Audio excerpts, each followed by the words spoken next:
The Pursuit of Podcast, a purely guest-centric show focusing on people and organizations that advance positive change. Positivity can be anywhere, and in a time of vast discord, the pursuit of is finding those who champion its causes loudest. Join us as we sit and learn about the pursuits of local leaders in their community. Let's go.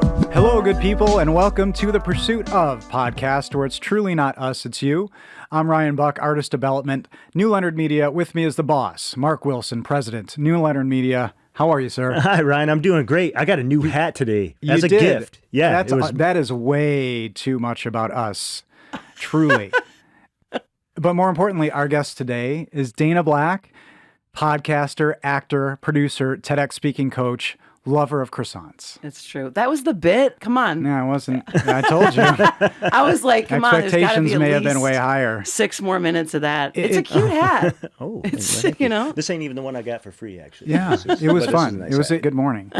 Thank you so much for being here. Thanks for having me. And this is one of those where you meet somebody and you know this could last forever. This could be a podcast that goes on in perpetuity because you are endlessly fascinating and this is what you do. Or just my dad listens. You know what I mean? Oh, yeah. Yeah. That's okay. That's good inspiration and motivation.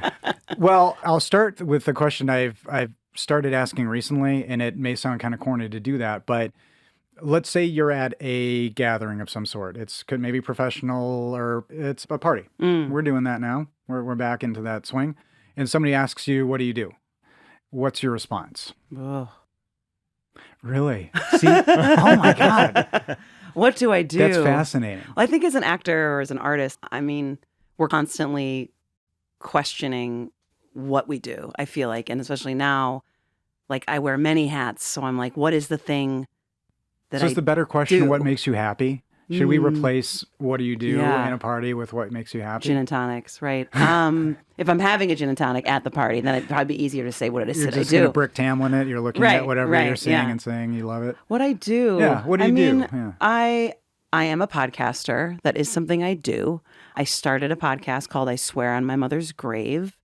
And through that podcast, I've built retreats. So I say right now, I'm a podcaster who's trying to grow a business around complicated maternal loss through bold, funny, vulnerable conversations about the loss of our complicated moms. Now, if I took some lines away from you already, Ryan, no, I'm just telling you that's what I do, right? And then other days, I do self-tapes for TV. I do auditions for radio spots. I do emotional intelligence work for corporations. I do work on my house that I just bought in Traverse City. I do other people's podcasts. Sometimes I lay down just straight up don't do shit. Typically, the point is, what do I do is, right? I try to be a good wife. I try to be a good friend. I love this because so, what do you at do? This point, Lots. I love that. And now my follow-up question is normally now there's a semicircle of people around you because it's enough to start. Now I'm going to bet there's a huge circle of people around you. At the party. We're at the party again. Yes. That was your answer. Ooh. Now, what kind of questions do you normally get? And are they good?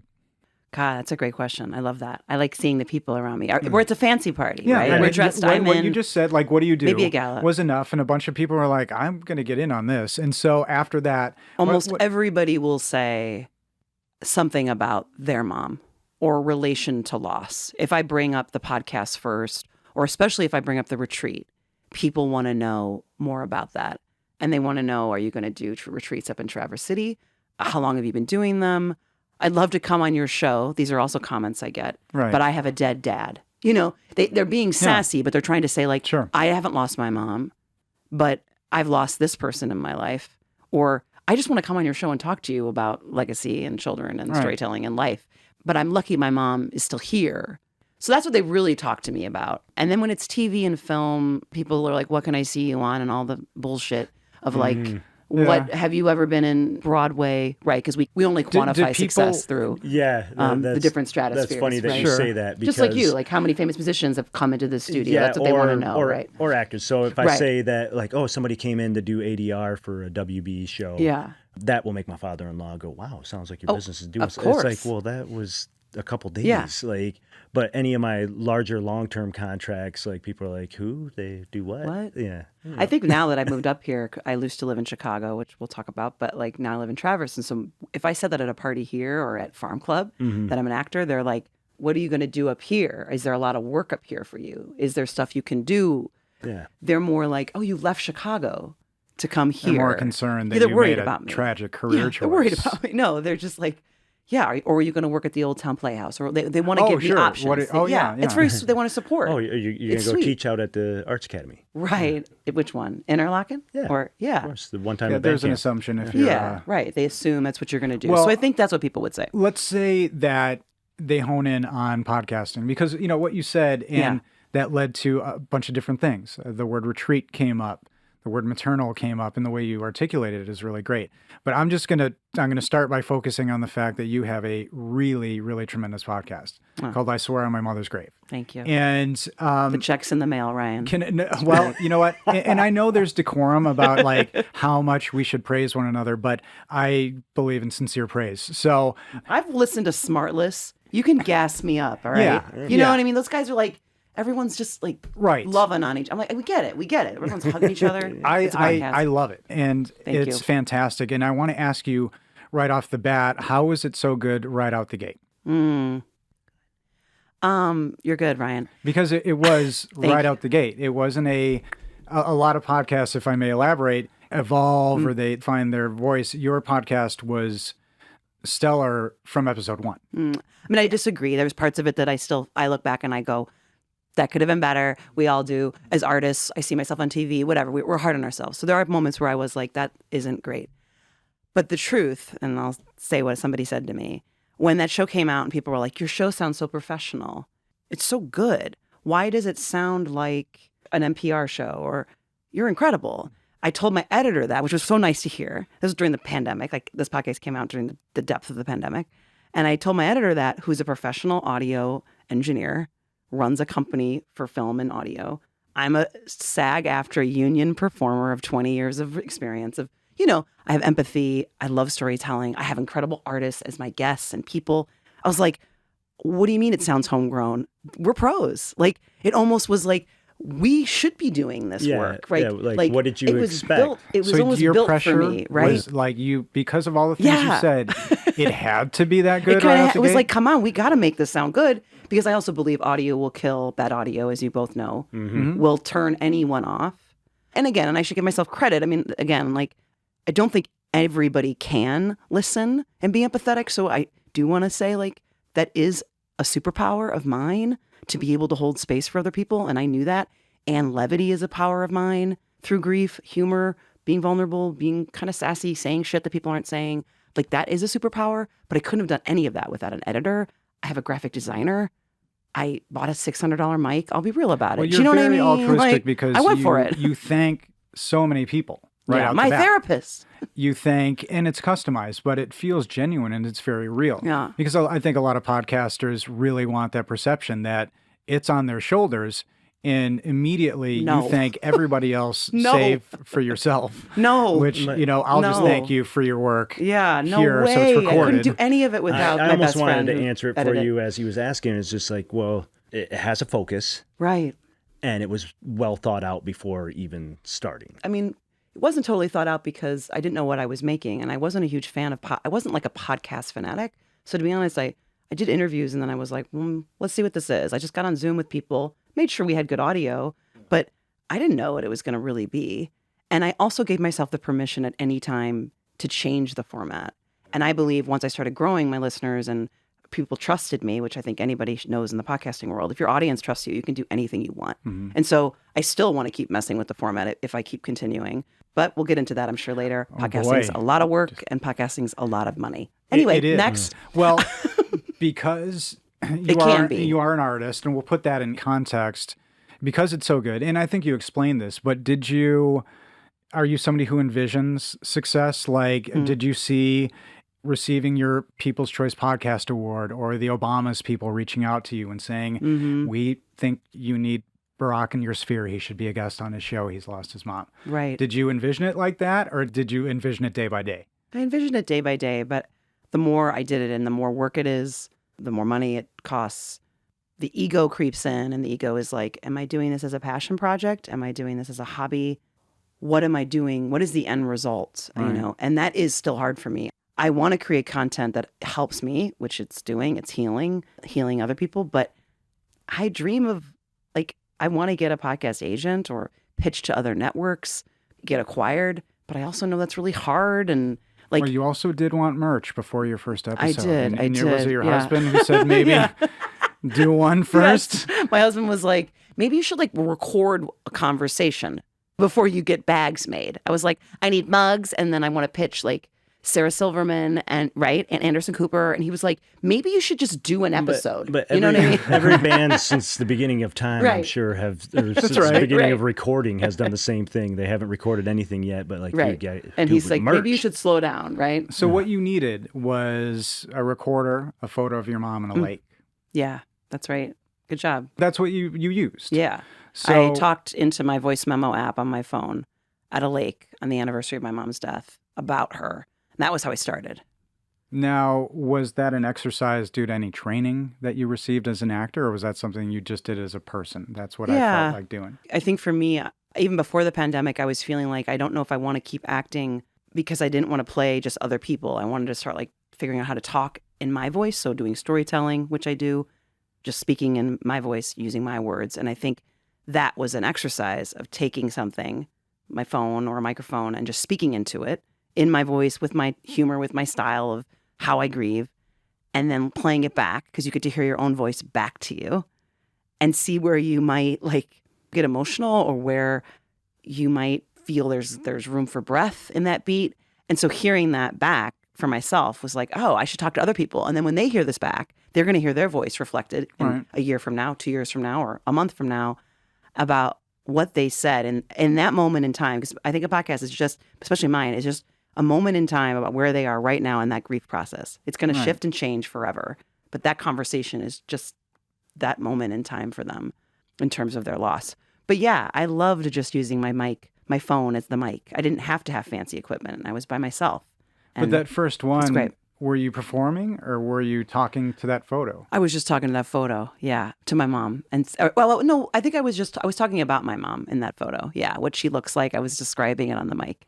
And that's a photo that's phone. With you at all recordings? Yes. Okay. I keep it up. Mm-hmm. And even if you record outside of your normal, that's something that needs I didn't to be bring it today. I brought it yesterday when I did an interview here. Right. Yeah.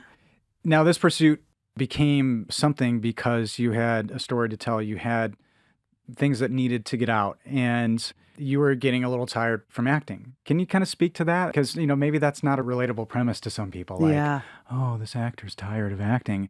To so many actors, it's really common, but if you're not an actor, that's funny. How's that relatable? Yeah. But there's so much more that goes into it, and so much more that went into deciding to do this as something to put all this time in that may not have return. I mean, I think, financially. like I said about wanting to speak in my own voice, I think that was part of it. I kind of wanted to have control over the stories I told, have a control over my life, which actors don't have any control over anything. So choosing when I perform, choosing when I work, choosing how I talk, choosing the style of how I do it, the medium I choose.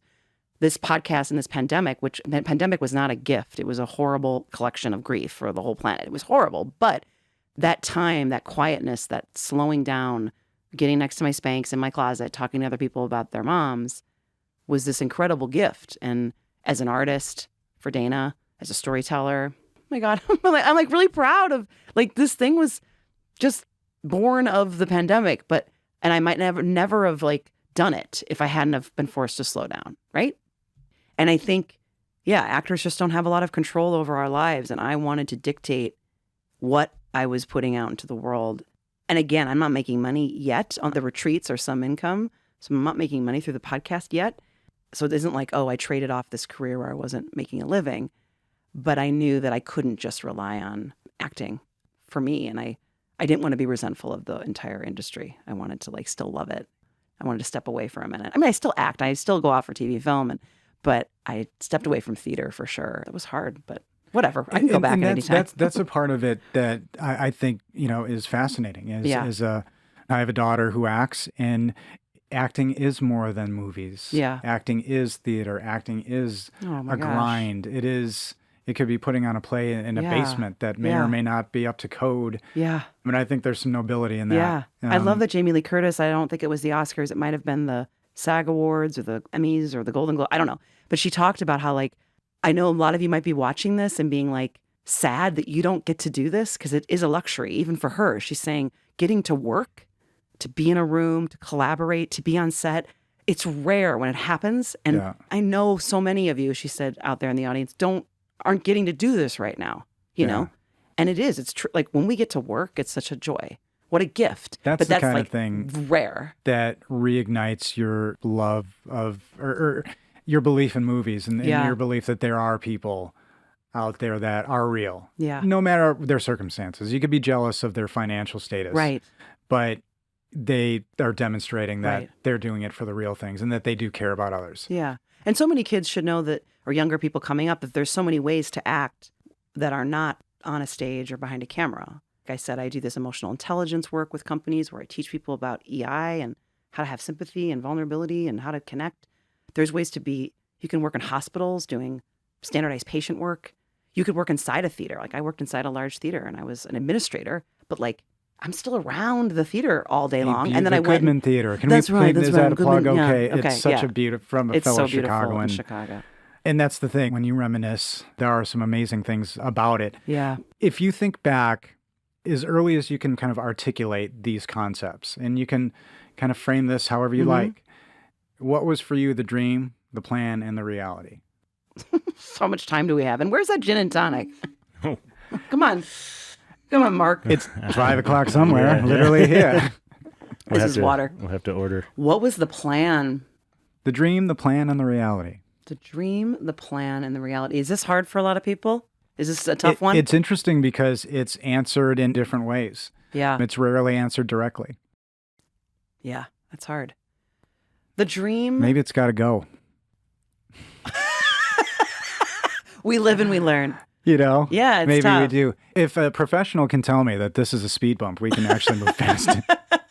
Edit. The play. Yeah, I mean the dream. Yeah, the dream. Because I don't want to assume that you wanted to be Jamie Lee Curtis. Right. I don't want to assume. So I mean, I thought I was going to do musicals. From this standpoint in this setting, Right. if you could just articulate quickly what for you, what the dream, the plan, and reality was. I went to school. I mean, I did theater since the age of 8. I went to college for theater. I went to a liberal arts college in upstate New York. Was that part of the plan or part of the dream? Oh, that was part of the dream. I don't know if it's Even part of the schooling? plan. Yeah. Mm-hmm. I spoke at my high school graduation. I did speech team in high school. I went to state. I always joke like I might have peaked at 16. You know what I mean? I was really crushing it at 16. It's like on homecoming court, spoke at high school graduation, speech team, state. I was killing it, you know? And then I was like, well, guess I'll. By traditional standards then. Yeah, right. And I thought, gosh, I'll never work again. And at 16. Right. And so when I hit my 20s, I guess the speed bump would be an alcoholic boyfriend, my parents' divorce. Anyway, but like my 20s went a little different and I didn't pursue TV and film. I went and had a bunch of different jobs. I did theater for every night. I did theater all the time. That's great. But I didn't pursue the money and pursue film and TV until my late 30s. And I think that is where the plan kind of went off the rails because personally, I loved theater. So I went for the dream. And then reality was like, I don't know if you can sustain that physically. And then I really got into TV and film much later, which has been fabulous. But I wish I'd started a little sooner or got into vocal work, like cartoon work, right? And that could have led me to LA. But that's all woulda, coulda, shouldas. So those are paths that have shown success for others. Right. And you go, well, could that have been my dream? But I think I thought I was going to go one way and it's gone the way it's gone. That's really hard to answer. Did you ever think you'd be helping a whole lot of people? No. And even as an actor, you didn't think, I mean, being I think part of, yes, of course you help an audience see the world. Yeah, you give joy, you help them see a different perspective, you help people put themselves in someone else's shoes, you give them entertainment. I believe in that for sure. And yet there's still, for me at times, I felt there was a narcissism to that of like, I'm so great, I'm giving all this to the world, but I'm really, for me, I was like, it's still about me and my career and I want to get good reviews and I want to be loved, right? The artist needs to be loved. Hey, even through the podcast though, I still want to be loved. I still want to hear if listeners like it. I still want to read reviews, right? It is an addiction. But the podcast has let me be like, oh, this is all on my terms. This is me. These are my guests. I'm healing. Put it out. I hope people love it. And then I started learning, I'm like literally changing people's lives, their relationships with their parents. They're interviewing their parents now. They're calling their parents more. They want to come to these retreats. It's crazy. If you build it, they will come. So that was amazing. But I still go like, but shouldn't I be a public speaker? Shouldn't I be, right? Like Because that's where the money is. Right. Or I think, oh, I wish I was a motivational speaker and I had a book out and I could book gigs where I stood on stages and talked about my journey, which I could do someday. You could. Yeah. Yeah. And it's still there for me. But I've been doing it this way, and this medium's been amazing. In the and retreat, wonderful. the listeners, the word community comes up. And what I'm really fascinating about specifically as it relates to you is knowing a little bit, being from Chicago, there are artistic communities. New York has one, and LA has one, and they all have their stereotypes, right? Yeah. And what drew you to the artistic community in Chicago, and what did you take out of it? Oh my gosh, it's hands down the best community in the United States, I think. I mean, I never lived in LA, but I just think Chicago is so collaborative. We're so ensemble driven, some of the best actors in the game. And there's so much work coming into Chicago, TV, film, and pilots. There's so much amazing comedy. I grew up in the suburbs, so I knew I was going to come back to Chicago. In which suburb? I grew up in Wheaton. You did? Yeah, Wheaton. Excellent. Everybody Wheaton, shout out White. to Wheaton Yeah, there. get Everybody. your Christianity. What would Jesus do? That's right. Yeah. So but I went. you can drink wine in the old Mariano's. That's right. That's cool. Look out. I think I may be shrimp. talking out of school on You can grab that. some shrimp and you can have a glass of wine while you Eat walk it around. Brad Pitt style, just in Yeah, there. yeah. But yeah, I love Chicago. So I went to school outside of Chicago and then went to school in New York. And I pretty much knew I was coming back to Chicago for me just because it was accessible. And I did the school at Steppenwolf, which is a training program through Steppenwolf. So that felt like a great way to get in. That's pretty big. I don't know how many people through the hospitality industry. I met Lauren Hutton, and I'll never forget. She said Steppenwolf is an amazing thing. Yeah. People should not overlook it. So that's Yeah, congratulations. that's where John That's Malkovich incredible. started and Gary Sinise. Gary and Sinise. Laurie Metcalf and many, many, many people. So yeah, I do. I think it's an incredible place. And again, the joke is that I'm saying I've quit or I'm leaving or I'm out of here of theater. But again, that's the narcissism of like, actors have to announce our retirement. And it's like, you don't, you can just go, like you can just go. Right. And then if you want to do a play again, you just come back. Who are you retiring we have to? to tell, who are you Do retiring you have a to? boss? Right. Why do we do that? But we that's do. okay. I don't know, but I learned the way that stuck for me to quit smoking cigarettes over 20 years ago was to tell nobody. Was to tell nobody. Yeah, just stop smoking. Oh, yeah, because if everybody knows they see you they smoking. either try to get me smoking or they bust my balls When because you they do. see me. So just let it be. I would say the opposite, because I told everybody, because as soon as I told them if I was smoking again, I'd be a liar, and then I'd have to. So telling was the most honest thing for me. I had to. But the and joke as soon is, as I said it, I'm like, I got to do it. Right. But actors are like, oh, God, you're quitting again? And I'm like, well. But isn't that dark and deep and conflicted? Right. And shouldn't There's you so be many. that way? Because you there's this artistic community and you find strength in it, even though there's struggle. Right. And you bring this to a city that this is relatively new move for you. Yes. Did you consider it from an artistic perspective? Like, what am I going to do here? Yeah. What's going to be? What considerations and what did bring you here? Do I say Farm Club? No, I love it there. I really do. Shout out. I've been coming up here for 5 years with my husband, and his mom would rent a place in Suttons Bay. Let's be honest. We came because she was buying. She rented the Airbnb. And we loved it. So we would come up, and we fell in love with that side of the peninsula, or Leland Alp, right? Yeah. I mean, I know So I started coming up with her and my husband, and then slowly but surely we were like, I want to leave Chicago. I want a different style of life. I want a different quality of life. I want a small town. I want to be outdoors more. I like this town because it's purple, it's liberal, but it's, it's still right. Mm-hmm. But it's got artists and so many options for being in nature. And I think a small town feel, a different quality of life trumped. I hate using that word now. Don't you guys hate using the word trumped? It happens. Am I allowed to say that on the show? I'm like, you can. He took It that happens, word though. too. Take it back. Oh, he took that word. No, you took it before Yeah. any of the huge ruckus. But I felt like all those reasons, I knew that there wouldn't be as much theater or TV film or all those things up here. But I didn't really want to come up here and pursue that. I kind of wanted to take a break. It was almost like I have to leave the world that I know to kind of separate myself from that community. And I have a lot of artist friends and I have a lot of people, and I was already stepping away from theater. So I felt like, well, if I leave Chicago, I won't feel as sad being around it, because I'm making a choice to be like, I'm distant now. So that's a psychological. You didn't look up any of the like SAG talent that's already here or any local directors? 'Cause, I mean, there's feature films that have been filmed from people here, and I haven't yet. Not because how do I say this? I also believe everything's remote now, so I wasn't worried about. I have an agent in Chicago. I was not worried that like if I want to do something still in Chicago or in Detroit, I can send a tape. We can all send tapes.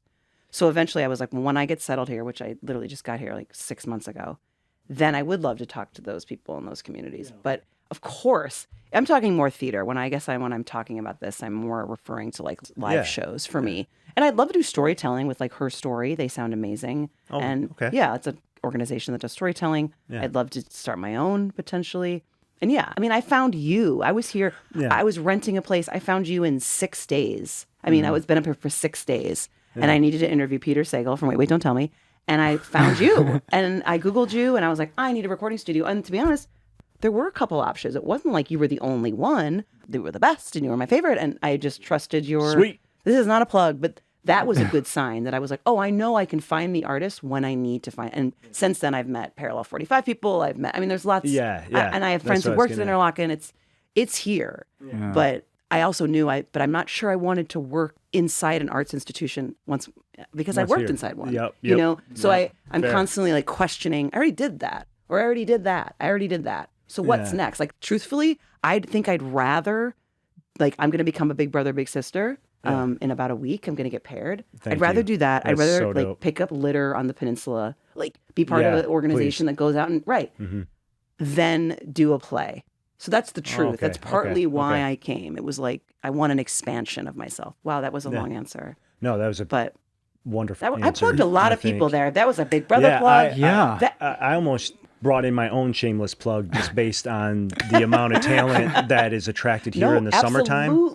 And people that own, and then... And the film festival, of course. There's always something that somebody hits us up and they say, I'm a voiceover actor and... The client, I thought they were satisfied. I have to redo something right now. Right. I'm like, cool. Yeah. We're here. Somebody at a company up here, I won't say the company, but he was like, we might need you to do a commercial spot. I was like, great. I mean, I am union, but we'll see what happens. Like, if it can work, it can work. If it can't, it can't. But I know there's a lot of amazing people. So I just got here. I need to take a beat. Well, you have things. I have things. Yeah. There are things going on, and it's going to call you back. I know. So that's also exactly. That's what happens with artists. They say you want to work somewhere, or you want to book something. You want to book a TV show. You book a trip, and every time you book a trip, you'll get a call for the gig. Or like you have to leave Chicago and go live in LA, and then you'll book a play in Chicago. That happens all the time, right? That's just the joke. You like get on an airplane. You're like vacation, and it's like you're on hold for this TV show, and you're like, what? I thought I was going on a trip, and now, right? So you're right. Watch. I've left. I'm in Traverse City. I want to go on a hike. And they're like, we need you on Broadway, Immediately. Stat. We're going to have hair and makeup meet you on the plane. I should be so lucky. Get to the TVC. Well, you deserve it. That's just the way it goes. The podcast has led to a real thing happening. And this is fast. I think within the realm of podcasts. Podcast obviously does something important right away. And again, like I say, people should listen to it. And when you listen to the first episode, it's very clear what it's all about. But it's led to a retreat that is bringing people together in a place outside of here that takes logistics, and it takes so much to do. And a lot of time. And yes, you said there could be some money made from it, and that's great. Yeah. But what made you leap to that so quickly? Because you could have done little seminars, a day a weekend. These are significant retreats. Yeah. I mean, I really missed people. I'm a people person. Like just sitting here with you two right now. Yeah. I might get emotional again. Like I'm in person. I'm in front of two people. I am not over Zoom. And there's something really, really gorgeous about that. And so I think for me, I was like, if I get vaccinated again and we get to go out in the world again, I want to be in front of people talking about our moms, talking about our grief, laughing, drinking, whatever, making a fire pit, doing altar building, doing story sharing. And I want to do it at a property that I've loved for years. And it's a property I went after my mom died. It's a property I've taken girlfriends. It's like right outside the city. So it's easy to get to. It's not so expensive. You know what's going to be pricey? Traverse City when I do a retreat. You know, I'm going to have to do a retreat here. And anybody out here who has property, but I'd love to do something in October or November, right? Something in the off season. And this would be a destination location, right? This is like color tour. Yeah.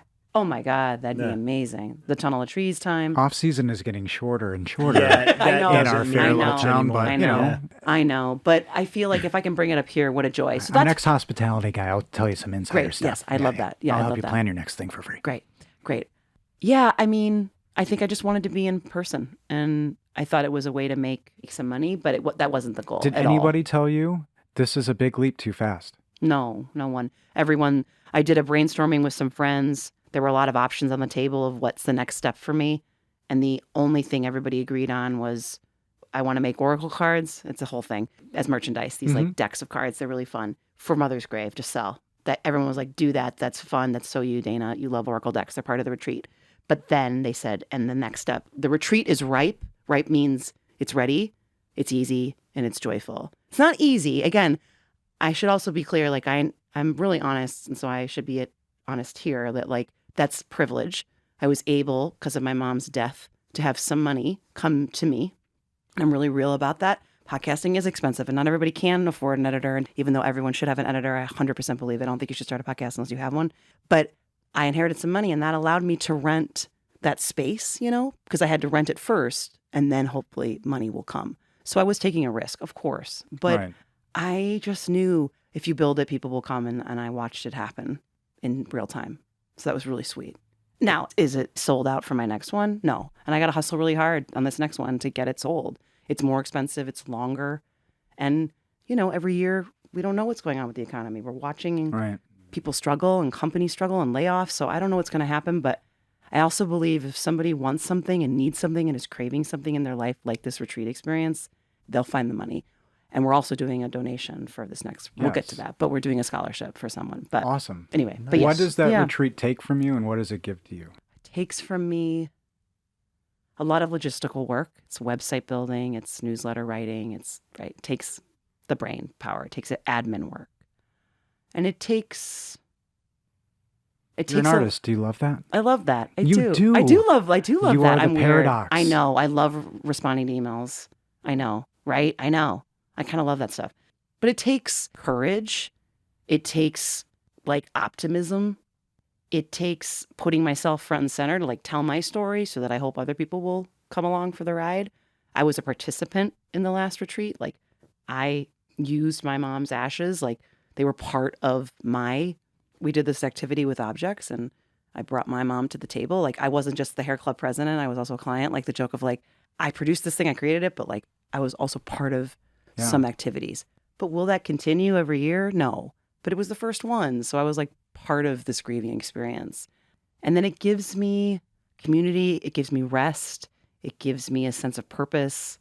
The retreat does like all the things, like I was saying about superpower. It does all the things that I think I was put on this earth to do, you know? Yeah. To connect with people, make people feel good, unify people, share my story, help people laugh, bring people together. And that my team is amazing. And they're also incredible, the people that do this with me. But that just feels right, is what I'm saying. Like it's ripe, it's easy, it's joyful. Like an online seminar, that's not really joyful. Or creating a course that people would take, you know, like those courses everyone makes. Like for me, I can't. This is something that feels just a little bit too real to translate that way. And not saying that every interaction has to end in tears or has to end in some kind of emotional transference, but how could it not? And so I want to ask you on the notion of what does it take from you? Because you give so much of yourself in this podcast. And so much so that right out of the gate, if I may reference the first episode. Yeah, you mean Rusty? Are you? Well, I'll get to that. Oh my goodness. I love her. She's amazing. Yeah. When you say first, but you mean the intro, and you talk about getting the call, and I just quote you, "Please let her be dead," is a quote that stuck with me. And I am somebody who has not lost their mother, but that was the thing that made me think this is real. But how do you balance the giving and the taking of this grief? Because you're talking to people and there's no way I think you can't be taking something. You can't be taking some of this on. You keep it light. So were you coached in this? Do you think about your mental health as a result of this? Of course. Can I ask you a question before I answer that? Sure. Well, I'm not going to ask you about your relationship with your mom right now, but when you heard that line, did it shock you? Did it upset you? In context of what I was talking about is one part, but like, did it make you think about your relationship with your mom? What did that moment do for you? You know, I saw more about you because I was thinking about it in the context of this interview. Right. Okay. So I was really... It wasn't even it was about me. Yeah. It was, and it said something, and I identified with it. I identified that relief in a way. Yeah. Because I heard it in your voice. Yeah. And this was just the first episode. Yeah. So reflecting on it later, yeah, absolutely. It was a perfect thing to share because it was very, very sincere and it made me want to listen to as many episodes as I did. Well, thank you. I mean, that's a scary thing to say, and it was a scary thing to put out, right? Kind of. Because it's like, you don't usually say that stuff. It was ballsy. Right. Yeah, it was a choice. And did anybody say, a little too much? My trailer was I think when I dropped I had like, I don't even remember. I had like 300 shares on Facebook. Like, I felt like it blew up. People were like, oh my God, we can't wait. Like, she's saying, like, Dana Black, oh my God, hold the table. I swear on my mother's grave, everything. It was just like, let's go. People were, I mean, yes, I'm sure. And again, not everyone is sitting here to tell me how they felt. I'm sure some people were like, oh, but most people know me. I mean, there's a book right now, right? I think everybody knows about I'm Glad My Mom Died by Jeanette McCurdy is this big book that just came out. And she's a Nickelodeon star, but she had a very different relationship with her mom. But again, there's something terrifying about writing a book called I'm Glad My Mom Died, but there's a really complicated reason why she feels that way, but she also loved her mom, right? There's this really push-pull and some trauma that she went through, massive trauma. Mine is about, as we know in the trailer, about my mom being really sick, neuropathy, addiction, depression, and I just literally was like, I can't get to the hospital and have her be still sick or in a coma. Just take her. She needs to rest. Like my mom needed to rest, you know? And so when I did that trailer, I remember I did it a couple times. And the truth is, I tell a lot of people this when I was starting, they were like, they wanted to talk about like starting the show, friends of mine. And I would play different versions of that trailer to my husband. And he was always like, you're not saying the thing. You're talking around the thing.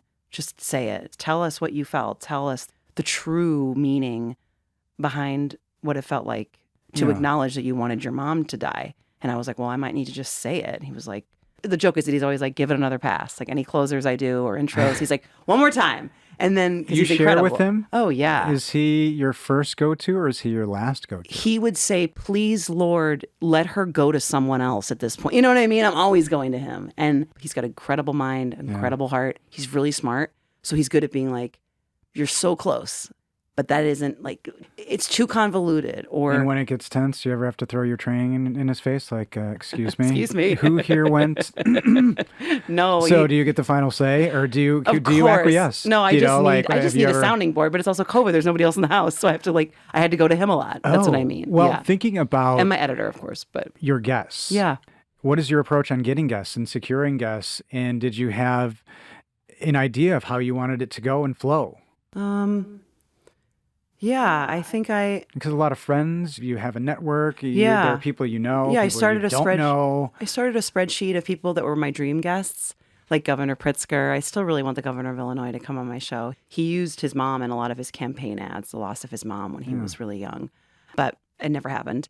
I went through somebody and then I never got anywhere. But he was a dream guest, and then I had some other famous people on my show or on my dream list. Yeah. And then the rest was just people I knew and really good friends of mine. And because my show's about estrangement and death, so I would try to make sure I had people who I knew had complicated relations with their moms, and then some who had lost their moms and had been like at least a couple years out from their grief. They aren't as immediate, like it didn't just happen. Right. I think for estrangement, it's hard though, because I would talk to people sometimes, and once you talk and they share their story, and then you say, okay, it's going live. We have a edited version. You ready? They're nervous because their parent is still living. And so it's not always a go, right? They can have regrets. Anybody can have regrets, even if their parents have passed. But I know that was a concern with one of my guests from season 1, Xander, a trans man. You know, he was just like making sure that this was something he really wanted to put out into the world, and he did.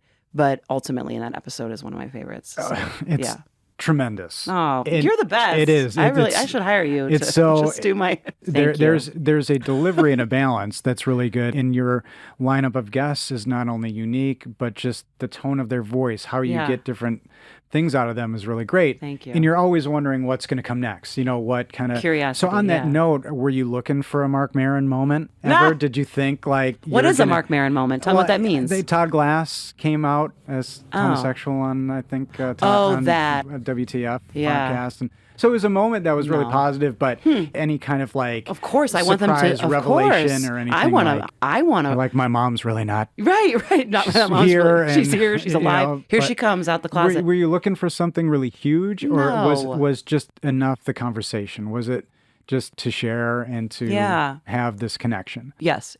Anybody learning something for the first time on the mic, either the host or the guest, is interesting as all get out. That's interesting. Saying something that is scary is interesting. Saying something that might be taboo is interesting. But I don't really have an agenda per se. I have questions. Slowly but surely, I wouldn't keep up any notes at all. I would have like a framework, and then I would kind of toss it. I just kind of let the conversation go where it needs to go, and I follow threads that are interesting. And especially with Xander, I didn't know him. So that was a stranger, and that's scary because I don't know them. But I felt like I had to kind of hold this space. I had to hold it really delicately in my hands because I didn't want to upset or say the wrong thing or be overbearing. And yet I remember that call or that interview where I was like, I'm going to say it. Like, I'm going to tell this person that they're generous and gracious, and then ask them, have they ever thought of this? And because he'd never heard somebody say that back to him, I was like, I got to go for it. You know, so that's the mentality. It's like it is a little bit in the moment, because I wonder that pressure that you feel of performance. You're clearly having a conversation that's very real, but you're tuned to the fact that you know, there's timing that has to be done, but it comes across very conversational. Was that the idea? Because you don't just touch on death. You touch on grief. You touch on so many different other related addiction. The list is endless. Children. People say somebody said your show is about what it's like to be someone's child, which I thought was so beautiful. I was like, oh, cool. Yeah. Okay. Sure. But you have to be ready for almost anything, especially with somebody you don't know. Yeah. I think I worry about not having anything to say, that I would just stop in the middle of the conversation. Because if they aren't a talker, or if they aren't a sharer, or they have one-word answers, which most of my guests aren't because they're incredibly articulate artists. Right. But the truth is, sometimes I would tell people this is a conversation, this is a dialogue. And that's hard. Peter Sagal doesn't need to be in dialogue with me. Right. He isn't used to that. Or he's used to being the host. So when he's on someone else's show, it's different. And I think he even felt that. Like, are we in dialogue, or are you interviewing me? And I'm interviewing him. But I still always want my guests to be able to say back to me, because ask me something, right? And that's what's hard. And it's hard to do that. I think for me, I just have to kind of follow where it goes. And if I lead with vulnerability and I share my story and I try to connect even with someone as famous as Peter, I'm like, I'm going to jump in and tell you my history of addiction, or I'm going to tell you about my story while I'm opening the door for you to share yours. What's fascinating to me is that, do you feel like, or maybe you don't feel like, but you have to have a response to everything, and maybe feels that, you know, like if you know you're talking about suicide, you can be ready for that. But if something else comes up, you have to lead the conversation somehow, and you have to be maybe seen as an authority. Do you feel that pressure, or are you saying, hey, we're just talking? No, I'm not giving advice, at all. you know, No. clearly. I'm never an authority. So you're just able, because again, you're opening yourself to so much that you just have to rely on maybe those improv skills that you learned, and to have to adapt to. Generosity and compassion and empathy and humor, and letting them know we're going to hold space and we're going to laugh. We're going to like cry in this moment. And then in 20 seconds, I'm making a joke about like, we're going to get out of this and then we're going to come back. And I'm always clear about, hey, before an interview, I send them information and I say, So we are going to, if you're willing, I've obviously asked you on the show to talk about your mom's suicide. So just know that I might bring up this, I might bring up that. I might read what you wrote about her on Instagram. Yeah. And these people are like, Tina, usually they say, of course, that's why I'm coming here. And if they don't want to talk about their father or other related characters, we cut them later. Or they say, I talked too much about my brother. He shouldn't be in this. Or how much did I say about my aunt? So like a little insider of course, info. And that's later. But I always say, like, we're just rolling. I'm not thinking about the final version. I'm not thinking about editing. I'm not thinking about, I might be looking at the time, like how long we're on the mic for. But I usually say, you say whatever you want. You can get up. You can go to the bathroom during this. You can take a beat, take a pause. You can go back and say a line again if you felt like you want to start over. And you can say stuff and we'll talk about it later. Yeah. You make people feel comfortable. But in the lore of the I Swear on My Mother's Grave podcast, among the fans, amongst everybody who loves the show, is the word Daisy special. Yes. Because as it relates to preparation for a podcast and gauntlets traversed, I feel like I went through a big one listening to the Daisy episode. And if I may, you interviewed a 16-year-old girl who lost her mother at the age of 8. Yeah. I did this knowing I have a 16-year-old daughter. And it was... What did that feel like? I was really fully into the podcast by then. I'll just be honest, little insider baseball there. And it was hard. It was so hard. Mostly because like Mark said earlier, the articulation in her voice. Yeah. Fueled by grief. And the story about the kids singing "The Sun Will Come Out Tomorrow," I maybe didn't recover from. I maybe still, I'm a little joking, but I broke a lot listening to her say that. Yeah. And I want to ask you, how did you make that interview happen? Because your poise, your handling of it, I may not have taken it. So why did you decide to do it, and how did you prepare to talk to her? That's a good question. I was referred to her through my friend Sarah of Hearts to Art, the grief camp that Sarah worked at for kids between the ages of 7 and 14 who have lost a parent. And so my friend Sarah referred me to this camper who had also become a junior counselor. And I think Daisy might be they, them now, but I don't know. So they could have changed their pronouns. So just to be clear, we'll say they. But at the time, Daisy was female identifying. I was actually really excited. I heard they were really articulate and smart, but quiet. And so Sarah said before the interview, I can't legally tell you anything about their story because of I just met her through this grief camp. It's not my job. But I've asked if they want to do this, and they said yes. So I assume once you get on the call, you will understand that you might have something in common, right? Addiction. I just knew I have to lead with yo, you're a kid, I'm an adult. I know I'm going to seem uncool to you. I just have to lead with here's who I am. And also my story is real different than yours. Our life stories, our families, how we were raised, our race, class, all that's going to live there. So I don't need to really talk about that. I just have to act like this person is my total peer, and they are, right? It's called peer counseling. It's like we're both helping each other. And Daisy taught me things on that call about addiction that I had never thought about with my mom, and how you're supposed to move through the world as a child with so much loss. And truthfully, they said things that many adults say that I'd already heard. They were saying it so young, and because they'd experienced it years before I had, right? I remember that day the Zoom was really spotty. So I thought we lost. That helps, doesn't it? Yeah, Jeez. I thought we lost the whole interview because I couldn't hear certain parts. So I would have to ask them to repeat it. But then we were recording locally, so it was fine.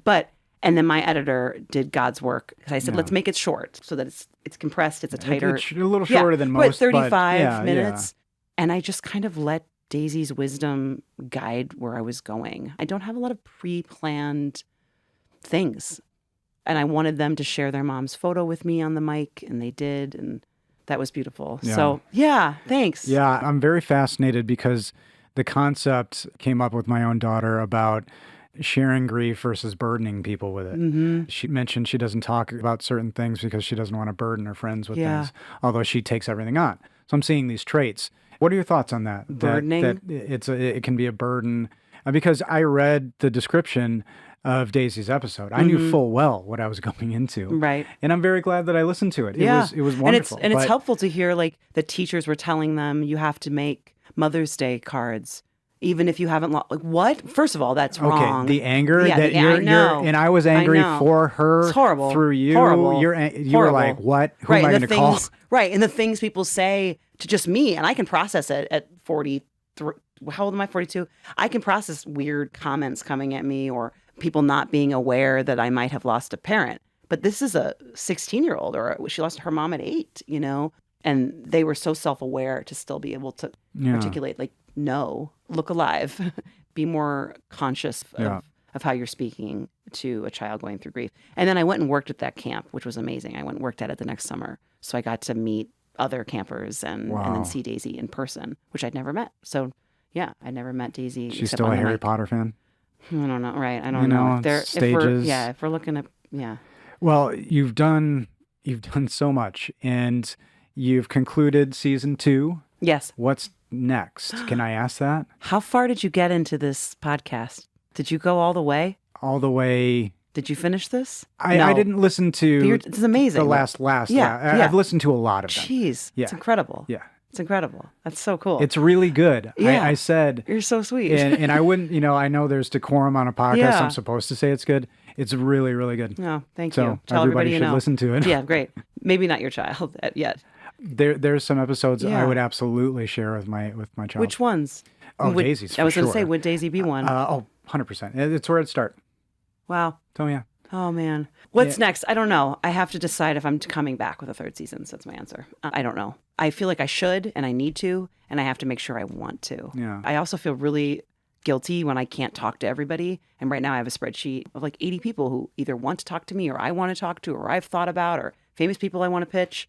Right. And I just can't get to all of them. And I think I feel bad. And I go, well, I'll just wrap it up. I won't do any more. And it's expensive. And it's a lot of time and it's a lot of energy. And I have a therapist and I have friends and I talk through this. And as you know, my 2nd season is more joyful and I have more hope and love. You get it. Absolutely. But it's still, it's still a wonderful evolution. Yeah. It's still dealing with some heavy stuff, but well, I know we have some time stuff, Yes. but I want to do some. I want to run something by you. Yeah. Because you inspired me with the T-shirt ideas, and I know that there's things that maybe this is a little exercise, and I'm just going to have a teeny bit of fun. Okay. Just maybe this is seeing if you remember some elements from your show. So I came up with just a few T-shirt ideas. Okay. Based on polls from the show, and I want to see maybe if you remember. Full disclosure, I forget the list of whose was whose. Sure. I'll try to remember, but if maybe we can put my T-shirt idea to the guest. Okay. Okay.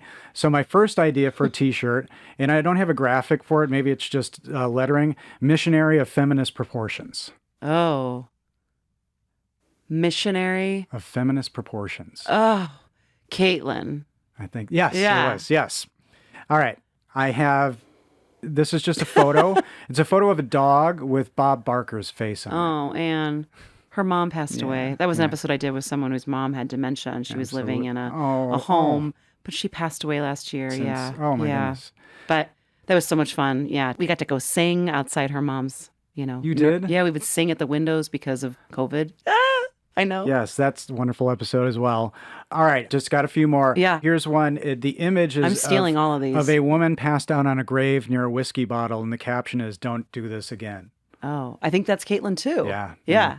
That's a great one. one. My last one, I think it's just Sheriff Billy Bold, and it's just a photo of Lane Flores. Yeah. Does that sound cool? Yeah. So those were my T-shirt ideas, and clearly you remember some of these great episodes. It's crazy. But what are the best ways to support, to donate, to connect, to listen? Because people should. So what are the best ways to connect with you to listen? You can listen to I Swear on My Mother's Grave on all major podcasting platforms like Apple, Stitcher, Google, Spotify, all the things. You can find me, write a review, tell your friends, do all the things. I have a newsletter, so you can find me at danablack.org. Thank you. And yes. Right? I was like, you have it somewhere in your little notes. I like it when you say it just to confirm, and then you know how it You goes. can find my acting reel, you can find voiceover stuff, but you can find the podcast there, and you can also subscribe to the newsletter and learn about the retreat, which is this summer, June 8th through 11th in Antioch, Illinois. And we have started a scholarship for one person to attend at a discounted rate. So we're taking donations so that somebody can come. So if you've lost a father or you've lost a child or you love the podcast and you can't come, or you just love the work we're doing and you understand grief, you can donate, $5, $10, $6,000, whatever you want to help us make it a reality. And then if you have property in Traverse City and you like fun people, you should find me and maybe I'll do a retreat up here. So yeah, I think it would be awesome. It'd be amazing. We would be lucky to have it. Yeah. Well, Dana, thank you so much for your pursuits, and to all of those who pursue along with you, talking about your moms, talking about grief and loss in a positive way, and allowing everyone to learn and gain something from it. It's a really amazing show. Thank you. Thank you for all the work that you do. And to our listeners, thank you all for listening, and thank you for pursuing the positive. Ladies and gentlemen, thank you for joining us again on The Pursuit of Podcasts, The Pursuit of Dana Black, and I Swear on My Mother's Grave. For more information and to learn about our friend Dana, her acting, her podcast, The Retreat, go to danablack.org. And if you are interested in sharing your pursuit or know of a cause that should be highlighted on this show, feel free to reach out to us at newleonard.com. All things audio, video, podcast production related.